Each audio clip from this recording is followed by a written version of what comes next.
ndakaonawo zvakaitika pamwana wangu musikana. Ndakaenda naye anga akanyoresa kudema ndobva arifewa kuchitungwisa. Ndokubva ndachienda naye ikoko. Musi wandaenda naye chaiwo pamabhenji asati amulebha, just because vakanga vaona kuti apfurikidza madhezi ake. Ndobva ndatoona mumwe mukadzi akatosununguka mwana ari ega. Ndobva vatozongoenda vakunotora mwana iyeyo akatosunungukira mutoileti. Achifunga kuti aroda kunoita tsvina. Ndobva atongoburitsa zvese nemwana achingoregedzwa achingofamba achingoita ma up and down vasingamuti chikwira pamubhedha tirikutarisa achingoti ambuya kani nguva yakwana ndakuda kupusha mwana. Vakamuregerera kusvika asununguka mwana wake mupenyu zvake. Mwana takatozongonzwa akuchema akatodedza madzimai mamwe akanga ari panze. Ini ndakatongotya kupinda zvokuda ndakapinda pamwe dai ndakatogama mwana wake. Saka ndo zvakaitiko pana iye. Chibva ndazodzoka kumba ini nemwana wangu zvanzi namumwe dokta ipapo aiwa ngaambodzokera kumba ndomba 1 week pamwe anogona kurwadziwa. Then ipapo that was on a Monday. Ndobva ndazodzokera nemwana wangu on a Wednesday. Yakurwadza. Saka tasvika ikoko akangwatariswa zvengotarisa kuti zvakamira sei. Ndobva audzwawo zvaakaudzwa zvikanzi uchiri amulebha zvako but achimbomira uchiri kure. Saka time iyoyo yakanga ichiitika zvese izvozvo.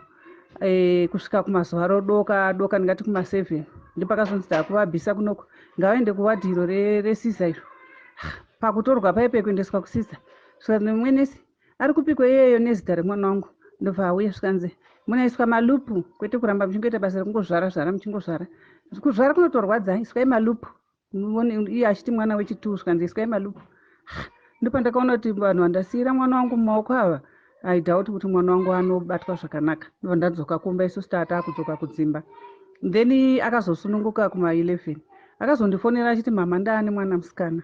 Then later ndobva azoita zvekuisa paWhatsApp manje because ivo vaizozvinzwa.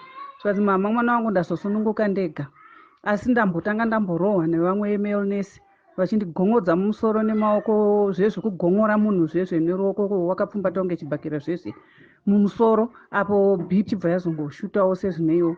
Nanhasi ichakangoshuta ndozviri kundirwadza. Ndobva manesi manje amuignore vakagara patebhuru padhuze nemubhedha wake. Iye akati nini ambuya ndiri kunzwa kuda kupusha mwana akuuya kani. Vakatoramba vakamutarisa. Akati mwana akuuya kani. Vakamuignore. Ndopa akazoti regai ndiburuke pamubhedha pai. Ndobva ati regai ndiburuke pasi. Akatozvikopa pamovie inonzi Apocalypto kana muchiisiva zvemukadzi uye akazozvarira mwana wake mumvura.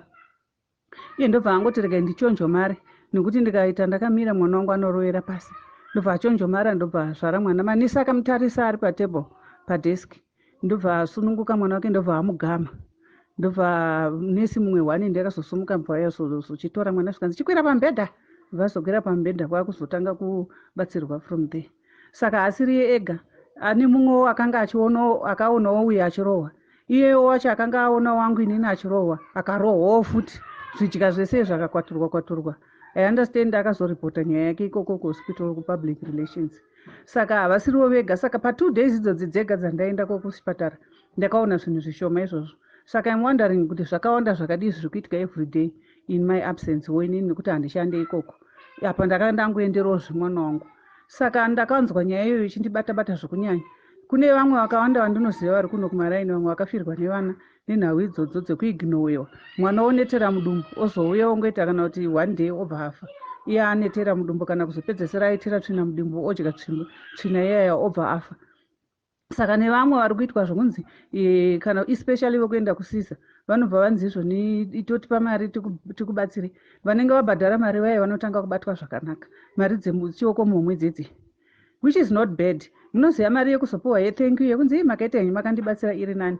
Pane yekunzi totsvagai mari yakati 150 to 200 US kuti tikubatsirei. Ndinavo vanhu vacho I would know zvangu kuti vanobvuma here kuexposa nyaya yavo. So zvakandibata kuti tione kuti nhau iyi inofanira kubuda nepachena. At least tsika iyoyo iregerwe nekuti kana vamwe vakadzi vari kuzofa pakusununguka nenyaya yekuti anenge asina kuatendwa kwaari. And right now my daughter ndiri kutobatsiridza kuti ndigone kubatsiridza paBP yake. Iye akazoti iye mama chakandirwadza ndechekuti musoro ndo waitema BP yakakwira uko ari mulebha ari kurwadziwa achigomorwa musoro imomo nechibhakera. BP yacho izvo zvinanhasi hasita yatsika. Ari kuenda kunochekwa every day.